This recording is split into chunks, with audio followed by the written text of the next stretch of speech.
Unasaidia tunaanza kupata kunini kuhesabu ya kimataifa na kwa watu wanashtuka kwani Wakenya wako namna gani? Na sio kwamba hii haki ambayo tumeenda kupigania sasa ni haki mpya kwenye katiba hii mpya. Katika katiba ile mzee hata hatungeweza kuendelea na kesi vile sasa tunaweza kuendelea naye. Sasa tunaendelea maana katiba mpya imesema kila mtu ana haki ya nini? Ya kuishi, haki ya makao ama haki ya nyumba. Maana kesi yetu petition 65 ni kesi ya kwanza ya right to housing. Unaelewa? Right to housing. Na hii ni haki mpya imekuja kwa katiba hii yetu mpya. Na ukiangalia vile mambo ya watu wanyonge yanavyoendelezwa kama sisi, ukileta scheme pande hii na uweke watu wa Mudhuru wa pande hii, nani mwenye nguvu? Nani mwenye nguvu? Uweke Kenya Railway na scheme pande hii na mkuu wa sheria Attorney General, alafu tuweke watu wa Mudhuru wakisaidiwa tu na nani? Na kituo. Na niwaambie kwamba sisi hatuna nguvu kama ya scheme na nguvu kama ya Kenya Railway. Nguvu yetu ni nini? Ni kotini. Nguvu yetu ni nini? Kotini. Na katiba. Nguvu zetu ni katiba na kotini na kwamba sisi ni wakili. Lakini sasa wakati tunakataa kufuata vile koti inasema, nguvu yetu imefanya nini? Na nguvu yetu imeisha. Imeisha kabisa. Wakati sasa katika hizo order aseme nimevacate. Nguvu yetu imeisha hapo, na ndio mwenzangu anasema 24 hours, maana hao wanangoja, si ndio? Kama kutafuta bulldozer itawachukua muda, ni pesa yao iko kwa bank, watachukua wiki tatu, wiki nne, hivi mwezi mmoja hivyo sisi tunachukua kulipa. Watafanya nini? Asubuhi hiyo watajipanga haraka haraka kabla sisi tukimbie sijui kosa batili wapi. Mudhuru imefanya nini? Imeisha. Kwa hivyo leo, na mwenzangu amesema vizuri, sio siku ya furaha. Leo ni siku ya vita. Vile tumefanya, vile tumejifanyia sisi wenyewe, na vile tunataka kufanya, maana sasa tumeshakosea. Lakini ingawa tumekosea, tuna siku ingine moja ya kuhakikisha kwamba makosa tumefanya nini? Tumerekebisha. Ili wakati tunaenda kwa judge, tumwambie tafadhali, tumelipa na tunalipa na tutazidi kufanya nini? Kulipa. Maana kila mwezi unaishi hapa, unaishi kwa nyumba ya landlord. Ni lazima ulipe kila mwezi.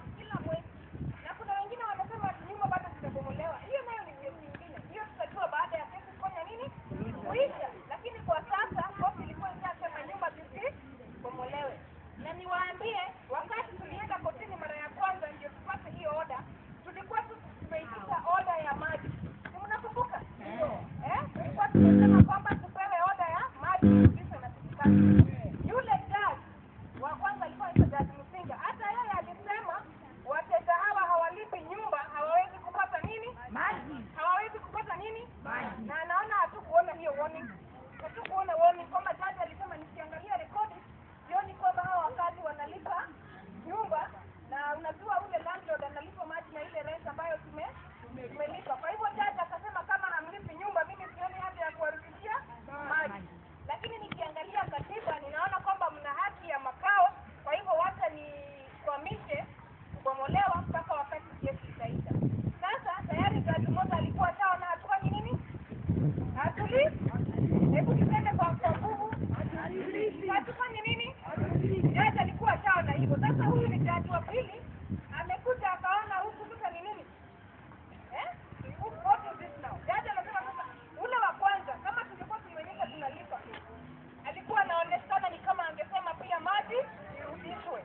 Lakini kwa maana hatukuwa tunalipa, akasema mimi sioni haja ya niambie landlord, kwa maana katiba ina haki za kila mtu.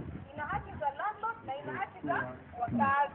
Ina haki za mwenye nyumba na haki za yule mpangaji. Kwa hivyo kama haulipi nyumba hawawezi, koti iliona ni vigumu kuambia landlord aende alipe maji na wakazi ambao hawalipi nyumba. Kwa hivyo ile order ikafanya nini? Ikaanguka. Ile order sisi hatukushinda. Sisi tukashinda order ya kwamba Mudhuru isibomolewe. Sasa miezi 10 baadaye, maana huu ni mwezi wa 11, miezi ile ilikuwa February wakati tulipata hizo order. Sasa tuko Novemba tumekaa mpaka wakili wa scheme akakuja kotini akasema hao wakazi sio wakazi ati wanajifanya wazuri huko. Judge, sidhani ati hao ni watu wazuri tunapigania nyumba yao. Ni watu ambao hawatii sheria. Na koti haiwezi kukusaidia kutotii sheria. Koti inakusaidia wakati unatii sheria. Na koti, mwenzangu pia alikuwa amesema unakuja koti na ile tunaita mikono misafi. Haukuti kotini na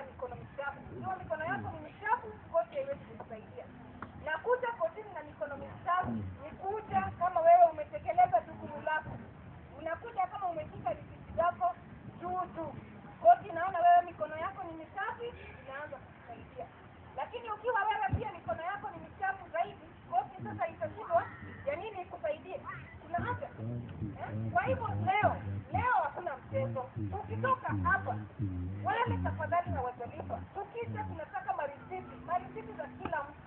Ni afadhali leo kuamke ulipe kile uko nacho na ulipe sote. Wakati wa harambee tunasema tu ni bado na hazipatikani. Ni vifungo tu vya nguo hatutaki. Lakini pesa, na si pesa tunapatia mtu yeyote. Ni pesa unaenda kwa account ya simu. Tunajua account mahali iko. Sisi wote tunajua account mahali iko. Kwa hivyo kesho ni watu kila mtu mmoja. Kila mtu ambaye ako na nyumba aende KCB afanye nini? Alipe na kujitolea, alipe na roho yake yote, alipe na nguvu zake zote. Maana kila mwezi ambao umeishi hapa lazima ufanye nini? Ulipe. Kwa hivyo sisi tunataka tukirudi kotini tuwe na marisiti mingi ili jaji aone kwamba wateja wetu wamefanya nini? Wamelipa. Na tafadhali tusichukue mkutano wa leo kwa utani ama kwa kucheza ama kwa kuona ni kama wakili wamekuja huku kuwashtua. Mambo yaliyo kotini ni mambo yalipo, sio mambo mazuri. Tuko karibu kupoteza, na hata sisi tukipoteza msaada wa kotini, msaada wote umeisha. Msaada tulionao sasa ni msaada wa kotini, na kama koti imesema tulipe kodi, ni lazima tulipe kodi. Tunaelewana? Haki huko nyuma sioni ni kama tunaelewana. Huko nyuma jamani, huko nyuma unajua ikisha kubomolewa itabomolewa kwa mbele na nyuma, ndio haiko kubomolewa tu mbele alafu nyuma kutabaki. Watu wa huko nyuma tunaelewana ama tuseme kila upande huu tumeelewana? Katikati pande ile huko mwisho, tafadhali na tusifanye tu kuinua mikono. Mimi nakwambia wakati yote itabakiwa hata hatutarudi, sisi pia tutapotea tu mbio. Maana ile aibu mtakuwa mmeleta, aibu mmeletea katiba mpya, aibu mmeletea koti. Kesi inaendelea vizuri. Kila mtu anangoja kuona uamuzi wa koti. Yule jaji wa kwanza ameshasema kwamba katiba hii mpya ni lazima iwe na nafasi ya yule nyonge, na amesema ni lazima mnyonge pia apewe haki yake katika katiba hii